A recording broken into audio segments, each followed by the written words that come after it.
Comme vous le savez, je dis souvent dans mes vidéos qu'il faut mettre des limites lorsqu'on a affaire à une personne qui est perverse narcissique. La limite, c'est savoir dire non, savoir dire stop. On va voir aujourd'hui que dans l'esprit tordu d'une personne qui est perverse narcissique, parfois, même quand tu sais dire non, même quand tu sais dire stop, ce stop sera utilisé contre toi. Est-ce que c'est pas clair? J'espère que c'est pas clair parce que je vais te montrer exactement de quoi on parle. Je vais aussi te montrer pourquoi est-ce que des personnes qui sont bienveillantes, gentilles comme toi, des personnes qui donnent tout pour leur couple comme toi, peuvent se faire avoir par ce type de mécanisme. Avant de démarrer, si vous le souhaitez, abonnez-vous à cette chaîne. Il y a aussi un quiz en dessous qui s'appelle « Est-ce que cette personne est perverse, narcissique ou pas ?» C'est le quiz mondial que j'ai utilisé, c'est celui que tout le monde utilise. Il y a une vingtaine de questions et en moins de 60 secondes, vous savez si vous avez affaire à une personne qui est perverse, narcissique ou pas. C'est le diagnostic officiel. Ce premier chapitre, je l'ai appelé « Jouer la victime ». Je te donne un exemple tout de suite, sans blabla aujourd'hui.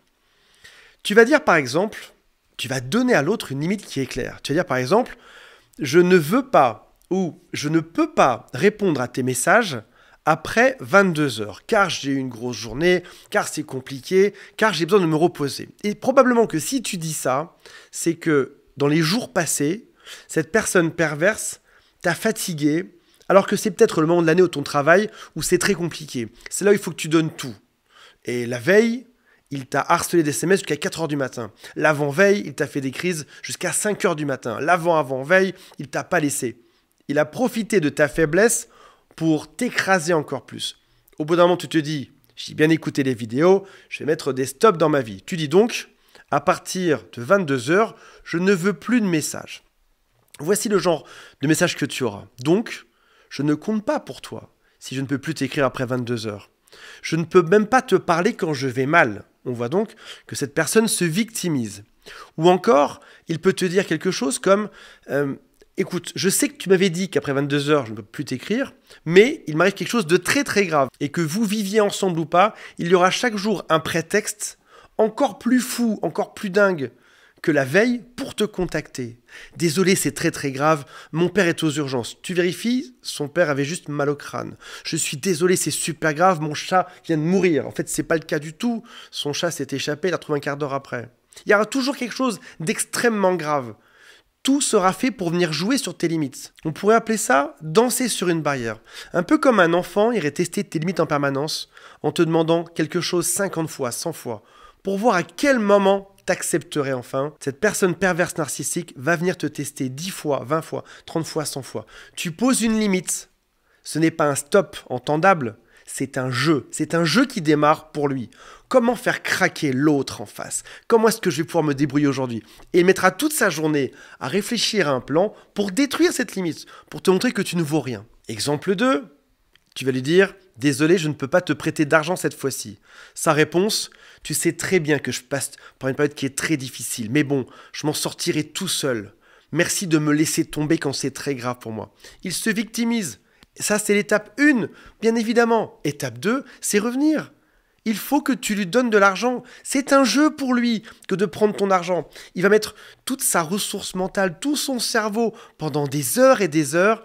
Il sera à son travail, il ne travaillera pas. Il va réfléchir à son travail. Comment faire pour te prendre de l'argent quand même? Parce que c'est drôle de venir bousiller tes limites. Exemple 3. Tu refuses de le voir un week-end pour te reposer. Ce qu'une personne saine devrait dire et ça doit être accepté en face. Il va te dire, je pensais qu'on était proches, mais apparemment t'as mieux à faire. T'es avec quelqu'un d'autre, tu dragues d'autres hommes, d'autres femmes, t'es pas là pour moi, t'en as rien à faire. Donc tu veux juste trouver du repos, tu mets ta limite saine. Ce sera victimisation numéro 1, puis contre-attaque numéro 2. En numéro 2, on va voir qu'il teste tes limites encore et encore. Par exemple, tu vas dire quelque chose comme « Je ne veux pas parler de ça maintenant ». Parce que peut-être que tu es à ton travail, peut-être que tu as quelque chose de plus important à faire, peut-être que tu n'es juste pas d'humeur, peut-être que ça fait déjà 6 heures qu'on en parle et ça devient difficile pour toi d'en parler maintenant là. Ils vont te dire, d'accord, mais juste avant ça, une question. Et puis tu n'auras bien sûr pas qu'une seule question. Tu en auras une, puis 2, puis 30, puis 300. Et plus tu diras stop, plus ce sera le signal qu'ils sont au bon endroit. Qu'ils peuvent te faire dans des mots que je ne peux pas dire sur YouTube, qu'ils ont comme espèce de couteau qu'ils peuvent remuer dans la plaie. Ah, il a dit stop, donc là, il y a quelque chose. Imagine un sourcier, celui qui avec son bâton va chercher dans un champ où se trouve l'eau. La baguette commence à bouger, il dit là, on va creuser ici. Ton pervers narcissique a cette même baguette, la baguette du démon. Il vient, il cherche, il trouve plein de sujets. Tout d'un coup, tu dis stop, non, j'ai plus envie. Ah, là, il y a un sujet, là, on peut rentrer dedans. Et on va pouvoir creuser pendant des heures. En mettant une limite, tu indiques là où tu as mal. C'est ça qu'il faut comprendre. Autre exemple, tu dis je ne peux plus répondre à tes appels pendant mes heures de travail. Dites-moi si vous l'avez eu celle-ci. Je pense qu'on l'a quasiment tous eu. Je te promets, c'est urgent. Et ils appellent quand même, et ils appellent, et ils appellent, et ils appellent. Juste pour voir si vous allez décrocher. Et quand tu décroches, ils te sortent 3 vieilles histoires, une dispute qui n'a même pas de sens, juste pour tester ta limite. C'est pas la dispute qui est importante à régler, c'est de créer une embrouille, c'est de voir jusqu'où ils peuvent aller avec toi, jusqu'à ce que tu craques. Exemple 3, tu vas dire des choses comme « Je ne veux pas que tu parles de mon passé devant mes amis. » Parce que peut-être que pendant la phase de lune de miel, comme je l'ai fait, t'as confié tes désirs, tes peurs, tes envies, tes doutes, peut-être même des histoires qui ont été gênantes dans ta vie, peut-être même des problèmes de vie. Si on ne peut pas se confier à son partenaire, on se confie à qui? Peut-être que tu as confié ces choses-là à cette personne et ils vont bien sûr sortir une anecdote gênante ou une petite blague qui parlera de ce sujet. D'abord une petite blague pour te regarder stressé, puis une deuxième, puis une troisième, disant juste « Oh, c'est bon, je rigole ». Et puis après ça, ils balancent tout en disant « Oh là là, désolé, j'avais oublié ». Troisième exemple de limite ou d'action qui va être détournée, qui va être utilisée comme une arme contre toi, ça va être d'utiliser tes mots contre toi. Ils vont prendre ce que tu dis, ils vont déformer ses propos et ils vont te le renvoyer, juste pour te regarder devenir fou. Un exemple. Tu dis « Je veux prendre du temps pour réfléchir ». Ils vont te répondre « En fait, tu veux réfléchir ou tu veux juste trouver une excuse pour me quitter ?» Ou tu vas dire « Ce soir, pas de décharge émotionnelle parce que j'ai besoin de repos, j'ai besoin d'être bien dans mes baskets, j'ai besoin de penser à moi. » Tu as dit le mot décharge émotionnelle, ils vont dire donc du coup, tu me traites de décharge, tu me traites de poubelle. Les mots peuvent être transformés, sortis de leur contexte, utilisés dans d'autres phrases. Tu vas dire par exemple, je préfère, ça me fait rire, je suis désolé parce que ça me rappelle des tonnes de souvenirs où j'ai beaucoup moins rigolé à l'époque. Mieux vaut en rire parfois. Je préfère ne pas parler de ce sujet maintenant. Donc, ça veut dire que tu caches quelque chose, que tu fuis, que tu refuses d'en parler, que tu ne me fais pas confiance. L'idée là-dedans est qu'on se mette d'accord, ils n'en ont rien à faire de te faire confiance. Ils te considèrent comme un ver de terre, ils n'en ont rien à faire de toi. Rien. C'est juste marrant de te voir te dépêtrer de ça. Et puis, ils peuvent, quand tu commences à répondre à une accusation, t'en ressortir une deuxième directement, puis une troisième, puis une quatrième, puis des mots au hasard, on parle d'une salade de mots. D'un coup, les attaques viennent de partout. Parce que ça les fait juste marrer de voir que tu n'arrives pas à t'en sortir. Tu n'arrives pas à justifier tout ce qui est dit de faux sur toi. Quatrième point, ils vont créer des crises pour t'affaiblir. C'est ça qu'ils veulent, te fatiguer. Comme ce tennisman qui envoie la balle à droite et à gauche sur le terrain pour fatiguer l'autre. Il t'envoie des disputes, des reproches, des remarques, des choses déformées dans tous les sens, en riant de te voir fatigué de tout ça. Tu vas dire, je ne veux pas que tu fouilles dans mon téléphone, parce que qu'on se mette bien d'accord, ta vie privée, ils en ont rien à faire. Quelle est leur réponse? Je vous laisse deviner, vous devez le savoir. La réponse c'est, si tu n'as rien à cacher, pourquoi est-ce que c'est un problème que je regarde dedans? Puis, ils vont faire une dispute juste après, pour te mettre mal à l'aise par rapport à ça. Ou encore, tu dis, je ne veux pas être interrompu quand je travaille. Il y aura une urgence imaginaire. J'ai un souci avec la voiture, c'est très compliqué, j'ai eu un accident grave. Et puis encore une fois, tu vérifies, il n'y a rien derrière. Je pense que tu commences à voir à peu près, il y en a certains qui se regroupent un peu, qui se chevauchent des exemples. Je veux juste que tu comprennes à peu près l'idée générale de l'endroit dans lequel tu es. Un soir, ils vont se fâcher avec tes amis parce que bien évidemment, ils n'ont aucun intérêt à ce que tu aies du soutien, des gens sympas qui pensent à toi. Donc tu vas dire, s'il te plaît, arrête de mal parler à mes amis, arrête de faire des problèmes en soirée. Bien évidemment, ce sera de ta faute à toi. C'est toi qui m'as poussé à bout. Sinon, j'aurais jamais réagi comme ça. Tout ça, c'est de ta faute. L'idée est la suivante. C'est de prendre une de tes phrases, de la transformer, de la modifier et de faire que, en 5-6 mots, tes besoins, toi, d'une trentaine ou d'une quarantaine de mots pour répondre à ça. C'est assez facile de faire une accusation, de dire t'es un menteur. Tu es un menteur, 4 mots. Tu vois, c'est des phrases qui sont assez courtes. Et toi, derrière, comme ce tennisman, tu vas courir dans tous les sens. Tu vas devoir répondre 30, 40, 50, 60 mots. Donc, ils ont toujours le lead. Ils ont toujours... c'est eux qui gèrent. C'est eux qui sont supérieurs là-dedans parce que en mettant moins d'efforts, leurs petites attaques nécessitent des grandes réponses. 5e point, le pompier pyromane. Il crée un problème et ils viennent le résoudre par la suite. Par exemple, tu leur as dit que tu ne voulais pas qu'ils s'occupent de tes affaires. Surtout pas. Ne viens pas dans mes affaires. Ne te mêle pas de mon travail. Ne parle pas à mes collègues. Ça, c'est mon ami d'enfance. Ne crée pas de problème avec ça. Ils vont quand même venir. Ils vont créer des problèmes. Ils vont parfois les résoudre et dire, tu vois, t'avais besoin de moi, mais tu ne voulais pas l'admettre.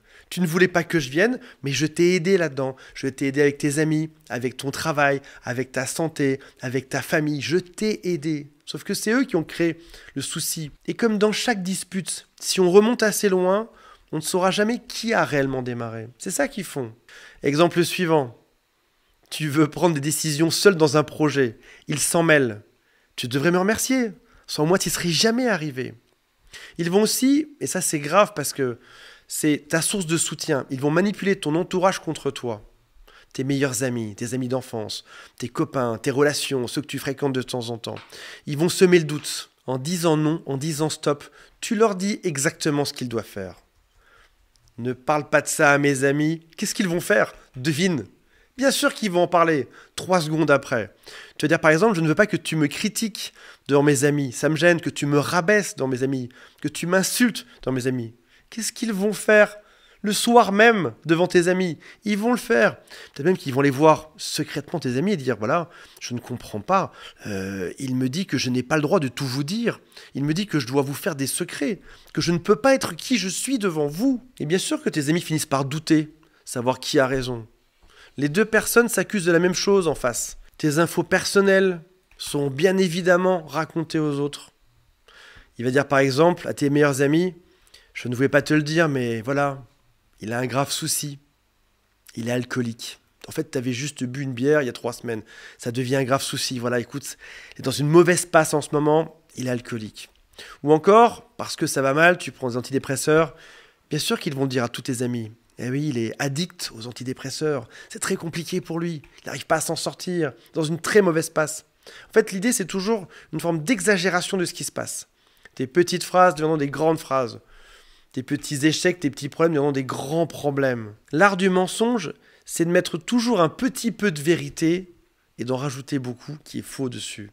Alors qu'une personne qui est perverse narcissique, on a gagné la partie lorsqu'on est parti. C'est ça qu'il faut comprendre, ne plus du tout rentrer dans ces jeux. Plus tu parles, plus tu en racontes, moins ça ira. Voici plusieurs techniques simples quand vous avez affaire à une personne qui est perverse narcissique. Tout d'abord, s'il a bien suivi cette vidéo d'aujourd'hui, c'est de faire des phrases qui sont courtes. Réponds aussi par 4-5 mots, que ce soit par message, que ce soit en face à face, que ce soit au téléphone.